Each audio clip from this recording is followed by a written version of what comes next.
మనం కుకింగ్ చేస్తున్నప్పుడు హడావిడిగా కలుపుతున్న గరిటెను స్టవ్ పైన పెట్టేసుకుంటాం. చాలా అన్హైజీనిక్ అండి ఇది.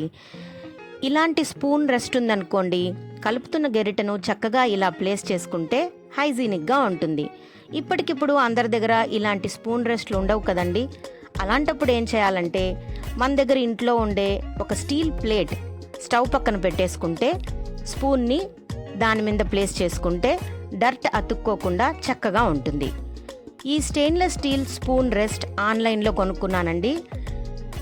ఇది డిఫరెంట్ రేంజెస్లో దొరుకుతుంది, డిఫరెంట్ మోడల్స్లో దొరుకుతుంది. ఇదైతే క్లీనింగ్ కూడా యూస్ఫుల్గా ఉంటుంది, ఈజీగా ఉంటుందని కొనుక్కున్నాను. 180 రూపీస్కి నేను పర్చేస్ చేశాను.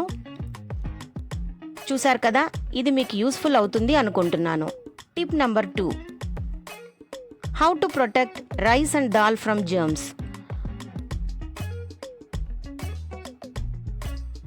బియ్యం స్టోర్ చేసుకున్న డబ్బాలో మనం వేపాకుల్ని వేసామనుకోండి, అస్సలు పురుగు పట్టకుండా బియ్యం చాలా ఎక్కువ రోజులు ఫ్రెష్గా ఉంటుంది. వేపాకులు నచ్చని వాళ్ళు బిర్యానీ ఆకు కూడా వేసుకోవచ్చు.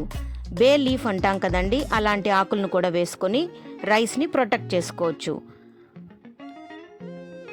ఇలా చేస్తే ఎక్కువ రోజులు రైస్ ఫ్రెష్గా ఉంటాయి, పురుగు పట్టకుండా ఉంటుంది.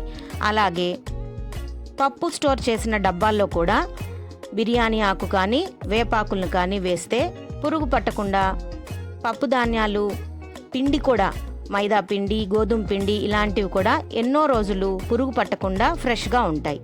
సో ఈ 2 టిప్స్ మీకు యూస్ఫుల్ అవుతుంది అనుకుంటున్నానండి. Thanks for watching. Bye bye అండి.